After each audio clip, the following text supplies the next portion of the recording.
inherently taken. I talk about all things witchy, craft-related, law of attraction, manifesting, esoteric, and everything else in between. And today we're going to talk about blood magic. I'm going to break this up into about 3 sections. So we're going to talk about ancestral blood magic, life force blood magic, and binding blood magic. So I like to jump right into things. So I'm going to say this before we get to the binding, specifically about binding. And I'm going to talk about it again later. Be sure, just be sure before you connect yourself through blood, spiritually, metaphysically, magically, with a person or a place. That's my caution, and I'll get into it. So ancestral blood magic. I list that first because I think there's so much you can do working from a place of just your ancestral blood magic. So, and I have my notes here because I want to stay on task. So, the blood of your relatives, essentially, right? Those who came before you, their blood still runs through you. So therefore, they are still very much alive because you are your ancestors. Side note, we're going to start the tangent early. I really cannot stand when I hear people say, I'm not my ancestors. I don't play. If it wasn't for the strength, the resilience of your ancestors, you would not be here to tell me that you don't play. So you sound stupid. Anyway, moving on. So calling on your ancestors for power, for protection, to boost spell work, for healing, and for love. So for protection, the first thing I think immediately is using it to anoint a candle. I would probably do a black candle for protection work, or purple. That's me though.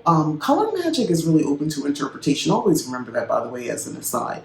But yeah, I would use those 2 colors, anoint the candle with my blood, call it and write a petition, maybe sign with a little bit of my blood with the pen ink, my petition, but petition my ancestors for protection. It might be for me, or it might be for somebody else on the bloodline as well. A boost to your spell work. So if you want to do a spell and you'd like to use your power of your lineage, those people who survived, crisis, wars, who just survived and thrived. Some thrived, they didn't just survive. You want to call on that energy, that power of those people to boost your spells. And also for healing. So if you are, listen, we have a lot of us throughout the span of our existence, your bloodline runs deep and you just don't know. If you had healers within your bloodline, call on that energy, or people who have been affected by healing energy as well, call on that power of that particular essence that with it, the ancestors in your blood, and use that in your healing magic. And menstrual blood, definitely. When you think about what menstrual blood even represents, it's the body going through a process which could be classified, at least from a spiritual point of view, of healing, shedding the uterine wall, its own personal ritual. You can tap into using that for healing purposes. And then love. Not necessarily just romantic love, but love. You can call on for a union that you already have, or a union that is evolving. You can call on your ancestral power, those who had committed relationships, who believed in committed monogamous relationships, and that's something you want. You can call on the power and the energy that runs through you already, and that's part of the essence that is in your blood. You can also evoke protection and love, protection and healing using love, because I am someone who I teach about this, and I mean it. Love is truly powerful, just as well as hate can be just as powerful. But please do not think hate, the power behind hate trumps love. People do crazy things in the name of love. And they will find like superhuman strength. They become supernatural darn near because of love. So do not underestimate what the power of love can do. So let's talk about life force blood work. So your blood for manifesting, using your blood for manifesting for those big life changing spells. So if you already have something in the works, you can also add to it as well, for in process kind of workings. Let's say you watch this video and you're like, I hadn't thought of that. Maybe I could do that. You already have something going on. You can go ahead and add in your blood, a small amount of your blood, write a new petition, add it to an already anointed candle for something you're already working, or a potion or whatever else you're doing. Be careful with consuming blood for obvious reasons. I think y'all know. Anyway, as for manifesting, calling in the power of the life force, this is sustaining you. Your blood has there's a lot of components that make up what is blood, and from a just supernatural spiritual point of view, it's essence. Your soul, your very essence, also runs through your blood.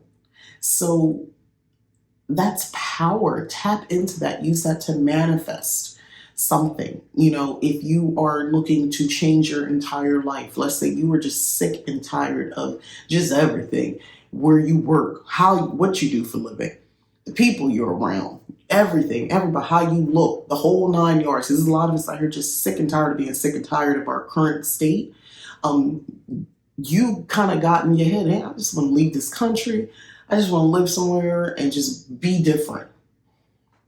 Well, use your blood and see, hey, work that into some spells and make it happen. I'm not telling you, by the way, to slice yourself open and to bleed out. I just want to be clear on that. Don't do that. A little drop would do you. The whole shebang is keeping us alive. What do you think a little drop would do? Think like that. More is not better in this situation. And then there's binding. So with binding, bind your essence to someone or something. So we're going to get into this now. So I'm going to assume you're smart enough not to put yourself in a position you would have a hard time getting out of. So let's just start there. I didn't use blood, but I used my hair. At the time, I had loose hair, I didn't have locks of. And I used it, and I said, I don't even remember all the words that I said, but essentially paraphrasing something along the lines like, I bind myself to this place. May I stay here. May I grow old here. And that was in Naples, Florida. I still ended up moving. Let me tell you, it doesn't mean that I didn't bind myself to that place. Oh, I did. I kept moving back repeatedly, not to Naples, but to Florida. And I was kind of like, it was this state being by the ocean. And let me tell you, constantly moving back caused disruption. I had a compulsion. Like that binding spell worked because it was a compulsion. I could not, it doesn't matter how much I liked where I lived, because I remember I moved to Tennessee afterwards. It doesn't matter that the house I lived was freaking fabulous. It was the things that I wanted. It was beautiful. I had my big old 2-story, 2-car garage, suburban fantasy come true. It didn't matter. It didn't matter. After a while, I mean, I was enjoying the things and as you know, when I moved in and when I decorated the place and it's the holidays and all that sort of stuff, I was there for a few years. But at the same time, I just really felt like I've got to move back to Florida. I just have to. I'm supposed to be there. And then I moved back. And it wasn't like it was. It was never like it was. Do some work, extensive work, to release that bind. And I do caution, I do worry sometimes if there's something still attached, even after all this time. And I'm kind of okay with it. There was a reason to begin with that I was drawn to living in that particular area. It was definitely ancestral magic, but things have a time and a place, and sometimes we're supposed, I don't even want to say supposed to be. It's a good fit for us to be at a certain place at a certain time, and maybe not so at other times. And I just didn't want to get that through my head. But so with caution in this as well, with using blood magic, because I just used hair. Imagine if I used blood. Back to binding. especially if you have something personal to someone else. You can use that. Now, one of the ways I think is really a beautiful way of using binding blood magic or blood magic for binding is, let's say you would approach it like you would do a vow renewal and you're in a committed relationship with a person or people, whatever your deal is, and you wanted to do something akin to or part of your vow renewal ritual. You could use blood magic. So you would mix both the blood together, you would say some words, maybe you both keep this mixture on you or in a place on a love altar. That could be really a beautiful thing. So I don't have like judgment about blood magic as it relates to romantic love at all. I don't. But everyone doesn't move the same. And the key to this is if both people are aware of what you're doing. I think it gets tricky when you are trying to use blood magic for the purposes of keeping someone or trying to make someone desire or love you, right? So enough about that. And but yeah, if you have something personal, if there's like something, the essence of them, or if they're blood, that's I don't want to use the word guarantee, but dang near a guarantee that's going to be super powerful. That's something happening on a metaphysical level, alchemical. And then of course, I'm just going to wrap up here with my conclusion. So is blood magic more powerful than any other types of magic? It depends. It depends on how you approach things. You don't, bring out a hammer, to, fix something small that a thumbtack could do. You just use your finger and push it in. You don't have to use a hammer and knock it in. So everything doesn't have to have such a big approach, such an aggressive approach. I believe blood magic can be very powerful.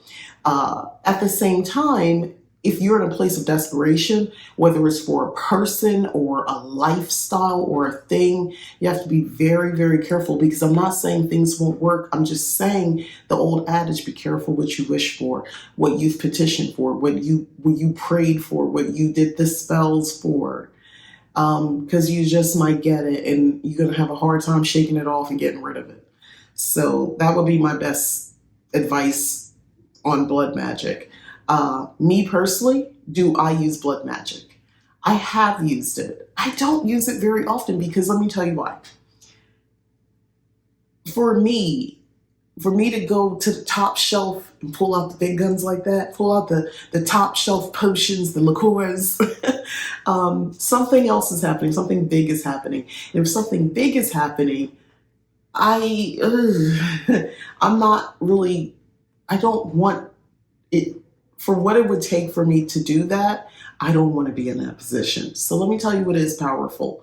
For me, I work with elemental type magic more than I probably talk about right now. And I'm really focusing a lot on water magic, but fire, I'm your girl. Fire magic for sure. I'm your girl. I have a healthy sense of fear of fire. And at the same time, I actually work with it. That fire element is enchanting and I love it. I mean, honestly, water as well. I have a healthy sense of fear of water, like the ocean. It's beautiful. I want to live near it, but at the same time, it very much scares the bejeebus out of me. If like I had been on a cruise before being in the middle of the ocean, it was beautiful. But then like there was this thing was like, wait, no, really look. And I was like, wait, we don't, people, man, there's nothing around. Oh my, like my heart started racing. It's like I had to calm myself down for a second, like, oh, and the intrusive thoughts started taking over for a minute. I'll just say that. But at the same time, water is, as with anything, you just have to use it appropriately. Fire, element, water. So for air, all of it. And earth. Earth is impressive as long as it keeps spinning on the right axis. If it gets a little wobbly and out of control, then we're all in trouble. I don't feel the need to, slice and squeeze some blood out, my life force juice, for every spell that I work. I'm talking about this because I'm actually working on something, and I'm a spells on spells witch, if I haven't said that enough. So I want to be able to tap into some other things using my ancestral blood line power, the essence of that. So I'll be using it. So I thought, you know what? I know this. I know what I'm doing, but it'd be great maybe if I can maybe talk about this in a video. Maybe this could be really helpful for somebody else. But what I would say is this: think about it. Think about like why, especially if you're binding. To me, the ancestral blood, like the power behind that, is kind of a no-brainer. Especially, if you are currently doing any sort of ancestral type work. Let's say you divination and you just want to commune with your ancestors, and you're trying to work on this practice of veneration and things like that, and just communicating with them. That can be a bridge as well, using your blood, small amount, for that purpose as well. Creating a sigil and, doing meditations, lucid dreaming, attempting astral projection. That can be really good for that sort of stuff, to getting that connection. So it doesn't have to always be spell work and you're trying to get something. It could just be for the purpose of just communing and just having an understanding and having that connection. So hopefully this was helpful. I'm Nika. This is Leap Taken. Go ahead and like the video if you enjoyed it. Subscribe if you have not already. And go to leaptaken.com. Check out my services. Also, I have a membership here on YouTube. Go ahead and click the join button.